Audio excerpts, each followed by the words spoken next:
Salut tout le monde, je m'appelle Ethan. Le jour où j'ai eu mon bac, mon père a dit qu'il devait me parler.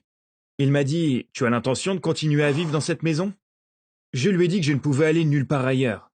Je m'occupe de toi depuis des années. Tu dois commencer à travailler si tu veux rester dans cette maison. Soit tu commences à rapporter de l'argent, soit tu trouves un autre endroit où vivre. J'ai obtenu mon bac avec mention très bien. Je voulais aller à la fac pour pouvoir trouver un bon emploi plus tard. Ma famille a des problèmes financiers. Je le sais, évidemment. Alors je me suis dit, je vais trouver un job à temps partiel, pour ne pas être un fardeau pour eux. Mais en travaillant à temps partiel, je ne pourrai couvrir que mes propres dépenses. Je ne pourrai pas gagner assez d'argent pour satisfaire mon père. J'ai donc dû abandonner l'université. Le père d'un ami possédait une entreprise de déménagement. J'ai commencé à y travailler. Ils étaient spécialisés dans le déménagement de meubles de luxe. Tous nos clients étaient des familles riches. Comme c'étaient des meubles de valeur, on les emballait et les transportait avec beaucoup de soin. C'était un travail très stressant. Je devais être très prudent tout le temps. Si je causais le moindre dommage, je devrais travailler pendant des mois, sans être payé. Comme ma mère, je donnais tout l'argent que je gagnais à mon père. Mais notre situation financière n'avait pas changé. On n'arrivait jamais à payer le loyer à temps. C'était la faute de mon père. Il dépensait beaucoup d'argent pour lui.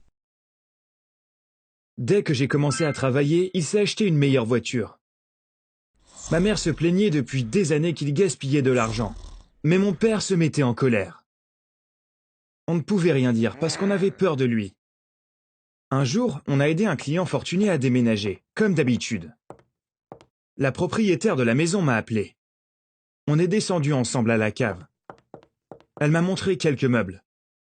Emballez cela et emmenez-le au camion. Le reste, ce sont des ordures. Vous pouvez tout mettre à la poubelle, m'a-t-elle dit. D'abord, j'ai porté les objets que la dame m'a montrés au camion. Ensuite, j'ai commencé à remplir un grand sac avec les choses que je devais jeter.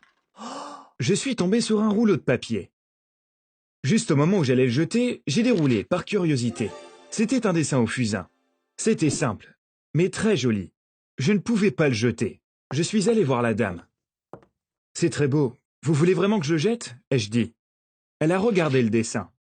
Mon grand-père aimait l'art. Ça doit être le sien. Vous avez raison. Le jeter serait un manque de respect envers sa mémoire, a-t-elle dit. Elle a enroulé le dessin et l'a mis dans son sac. Mon téléphone a sonné quand j'étais dans une autre maison, quelques semaines plus tard. C'était mon patron. Une cliente veut vous voir. Elle est dans notre bureau. Tu peux venir, a-t-il dit. J'ai eu très peur. Quelque chose avait été perdu pendant un déménagement? Est-ce qu'on avait endommagé des meubles? J'ai pensé aux pires choses qui auraient pu arriver, jusqu'à ce que j'arrive au bureau. Je suis entré dans le bureau du patron. La dame qui m'attendait s'est levée avec un grand sourire sur le visage. Vous vous souvenez du dessin que vous m'avez apporté, au lieu de le jeter? Il s'est avéré être un portrait de mon grand-père, et il a été fait par Picasso. Ils se sont rencontrés dans un bar à Madrid. Picasso a beaucoup apprécié mon grand-père, et a voulu lui offrir un cadeau. Il a demandé au serveur un papier et un crayon, et il a fait ce portrait. Il est évident qu'on ne veut pas le vendre, à cause de sa valeur sentimentale. Mais mon mari et moi, nous avons décidé de vous offrir une petite récompense. Si vous n'aviez pas été là, ce dessin aurait fini à la poubelle, a-t-elle déclaré. Puis elle m'a remis une enveloppe. J'ai regardé mon patron. Je suis fier de toi, Ethan, a-t-il dit en souriant. J'étais un peu gêné, mais j'ai pris l'enveloppe. J'ai quitté le bureau et je me suis assis sur un banc à l'extérieur. Je voulais savoir ce qu'il y avait à l'intérieur de l'enveloppe. Je l'ai ouverte. Il y avait un chèque. Je n'en croyais pas mes yeux quand j'ai vu le montant dessus. C'était presque 5 fois mon salaire annuel. J'ai tout de suite pensé à mon père. Et bien sûr, ma joie s'est vite transformée en tristesse. Si je lui donnais cet argent, il dépenserait tout pour lui, et non pour notre famille. Un jour, ma mère et moi avions été stupéfaits en voyant une chaîne en or autour de son cou. C'était absurde de sa part de dépenser de l'argent pour quelque chose comme ça, alors qu'on avait du mal à payer nos factures. Mettez-vous à ma place. Si vous aviez un père comme le mien, et que vous touchiez un peu d'argent, vous lui donneriez ? Un de mes meilleurs amis, Théo, étudie l'économie à l'université. Je l'ai appelé. Je lui ai dit que j'avais de l'argent. Et je lui ai demandé comment l'investir. Il était très intelligent. Tu m'as appelé au bon moment. J'ai des actions technologiques depuis quelque temps. Ça se passe très bien. Si tu veux, je peux le faire pour toi aussi. Mais je dois te dire que c'est assez risqué. Il n'y a pas de juste milieu sur le marché boursier. Soit tu perds beaucoup, soit tu gagnes beaucoup. a-t-il dit. Je lui faisais confiance, et de toute façon, cet argent m'était tombé dessus. Je vais t'en donner la moitié. Le reste me suffira pour vivre, lui ai-je dit. Mais malheureusement, les choses ne se sont pas passées comme prévu. Il a rapidement épuisé l'argent que je lui avais donné. Il n'a pas cessé de m'appeler pour s'excuser. Je ne comprenais même pas pourquoi on perdait de l'argent. Parce que je ne connaissais rien à la bourse. Mais comme je l'ai dit, j'avais confiance en Théo. Je lui ai donné le reste de mon argent. J'ai eu cet argent parce que j'ai eu de la chance. Quelque chose me dit que j'aurai encore de la chance, ai-je dit. Il s'est avéré que j'avais raison. Cette fois, Théo m'appelait constamment pour me donner de bonnes nouvelles. On était tous les deux riches. Vous savez ce qui est vraiment bizarre? Théo me donnait de l'argent en liquide, puisque je n'avais pas de compte en banque. Mais où est-ce que j'allais garder tout cet argent? J'ai réfléchi un moment. Et j'ai finalement décidé de le cacher dans des boîtes en carton dans notre grenier. Quand je remplissais un carton, j'en prenais un autre. Mon père pèterait un câble s'il le découvrait. Notre grenier était rempli d'argent. À tel point que je ne savais pas combien d'argent j'avais. Un soir, j'ai décidé de tout compter. Ça m'a pris jusqu'au matin. Quand le soleil s'est levé, j'ai réalisé que j'étais millionnaire, et que ce n'était qu'une fraction de ma richesse totale. J'ai quitté mon travail le lendemain. J'ai dit à mon patron que j'ai décidé d'aller à l'université. Mais ce n'était pas vrai. J'avais commencé à penser que je n'avais même plus besoin d'aller à l'université. Chaque matin, je quittais la maison, comme si j'allais travailler, et je traînais avec Théo ou dans un café. Le soir, je rentrais à la maison, comme si je revenais du travail. Au bout d'un moment, je me suis acheté une voiture, parce que le grenier était trop plein, et je devais me débarrasser d'un peu d'argent.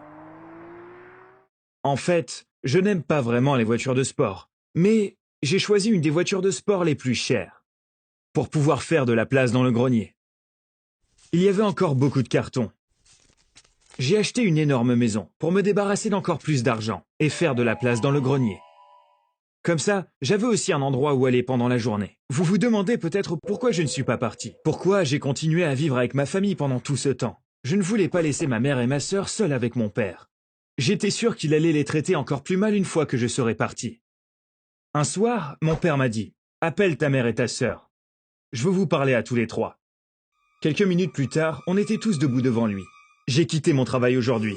J'ai travaillé pendant des années pour faire vivre cette famille. J'ai pris soin de vous, mais je suis fatigué maintenant. À partir de maintenant, je ne travaillerai plus. Vous vous occuperez de moi, a-t-il dit avec un rictus. Puis il s'est tourné vers ma sœur. Sarah, toi aussi tu vas arrêter l'école. Vivre gratuitement dans cette maison, c'est terminé. Tout le monde doit rapporter de l'argent, a-t-il dit. Sarah a tout de suite fondu en larmes. Ma mère ne pouvait rien dire. Je travaille depuis des années, comme toi. Ça n'a aucun sens. Tu n'auras pas honte de traîner à la maison pendant qu'on travaille dur? A-t-elle crié. Quand mon père a commencé à s'énerver et à se rapprocher de ma mère, je l'ai prise par le bras et l'ai amenée dehors. Maman, ne sois pas triste. Je vous sauverai tous les deux de cet homme. Donne-moi juste un peu de temps, lui ai-je dit. Ma mère m'a remercié, pensant que je disais ces choses juste pour la réconforter. Quand tout le monde dormait, je suis monté dans le grenier. J'ai pris quelques photos quand l'endroit était rempli à ras-bord d'argent. J'ai ensuite passé toute la nuit à transférer l'argent dans ma nouvelle maison. En fait, j'aurais dû le faire plus tôt. J'avais repoussé le déménagement, en pensant que rien ne pressait. Je suis revenu le lendemain matin. J'ai garé ma voiture devant la maison. J'ai klaxonné. D'abord, ma mère et ma sœur sont sorties, puis mon père. Tous les trois me regardaient, moi et la voiture. J'ai demandé à mon père, « Tu sais à qui est cette voiture ?»« Comment pourrais-je le savoir? Ça doit être celle de ton patron, » a-t-il dit. « Non, papa, cette voiture est à moi. Je l'ai achetée avec mon propre argent, lui ai-je dit. » Mon père n'a rien pu dire. Il était littéralement sans voix. Ce matin-là, j'étais allé chez un imprimeur. Je leur avais fait imprimer la photo que j'ai prise du grenier en format poster. Je l'ai montré à mon père. « Cet endroit te dit quelque chose ?» lui ai-je demandé. Il a bégayé. « C'est notre grenier? À qui est cet argent ?» Tout comme cette voiture, j'ai gagné tout ça moi-même, ai-je dit. Mon père était stupéfait. « Je suis ton père. Cet argent est à moi aussi, » a-t-il crié.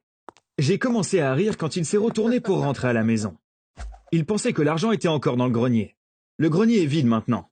J'ai tout déménagé dans ma propre maison, lui ai-je dit. En dernier recours, mon père a commencé à m'amadouer. « Tu es mon enfant préféré. J'ai toujours été bon avec toi.